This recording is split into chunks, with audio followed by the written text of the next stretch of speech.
السلام علیکم ورحمۃ اللہ وبرکاتہ۔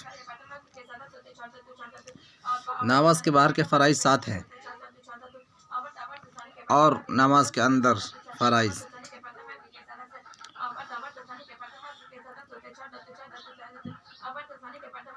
نماز کے باہر کے جو فرائض ہیں وہ یہ ہے کہ جگہ کا پاک ہونا، بدن کا پاک ہونا، کپڑے کا پاک ہونا، صدر کا چھپانا، نماز کا وقت ہونا، قبلہ کی طرف منہ کرنا، نماز کی نیت کرنا، اور اندر کے تکبیر تحریمہ یعنی نیت باندھے وقت اللہ اکبر کہنا، قیام کرنا یعنی کھڑے ہونا، قرات کرنا یعنی 3 چھوٹی آیتیں یا 1 بڑی آیتیں، 1 چھوٹی سورت کا پڑھنا، رکوع کرنا، ہر رکعت میں 2 سجدے کرنا، آخری قاعدہ میں تشہد کی مقدار بیٹھنا۔ نماز کے واجبات 13 ہیں۔ الحمدللہ سورہ فاتحہ کا پڑھنا، سورہ فاتحہ کا پڑھنا،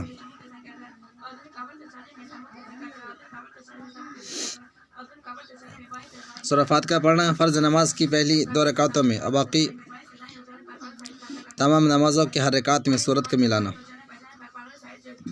نمبر 3، سورہ فاتحہ کو سورت سے پہلے پڑھنا۔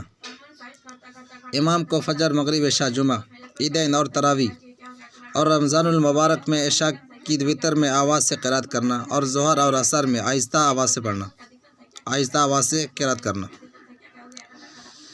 قوما یعنی رکوع سے سیدھا کھڑا ہونا۔ جلسہ یعنی دونوں سجدوں کے درمیان میں سیدھے بیٹھنا۔ پہلے قاعدہ کرنا یعنی 3 یا 4 رکعت والی نماز میں 2 رکعت کے بعد اتحیات کی مقدار بیٹھنا۔ پہلا قاعدہ کرنا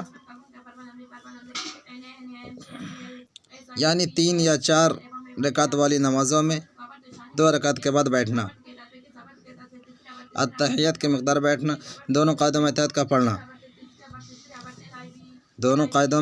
کا پڑھنا، ہر رکن کو اطمینان سے ادا کرنا، ہر فرض کو اپنی جگہ ادا کرنا، وتر کی تیسری رکعت میں تکبیر کہہ کر دعائے قنوت پڑھنا، دونوں عیدوں میں 6 زائد تکبیر کہنا واجب ہے، السلام علیکم ورحمۃ اللہ کہہ کر نماز کو پوری کرنا، ختم کرنا۔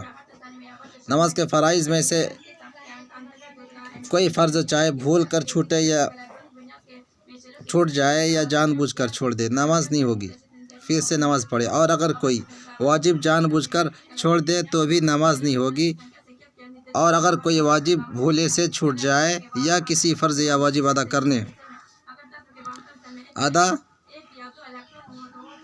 کرنے میں تاخیر ہو جائے، دیر ہو جائے، یا کسی فرض کو دوبارہ کرنے سے پہلے مثلاً 2 رکعت 2 رکوع یا 3 سجدے کیے تو سجدہ سہو واجب ہو جائے گی، اگر سجدہ سہو نہیں کیا تو نماز نہیں ہوئی، پھر سے پڑھے۔ نماز نہیں ہوئی پھر سے پڑھے۔ سجدہ سہو کا طریقہ یہ ہے کہ آخری قاعدہ میں اتحیات پڑھ کے ایک طرف دائنی طرف سلام پھیر کر سجدے کرے، اس کے بعد دوبارہ اتحیات اور درود شریف کے بعد دعا پڑھ کر نماز پوری کرے۔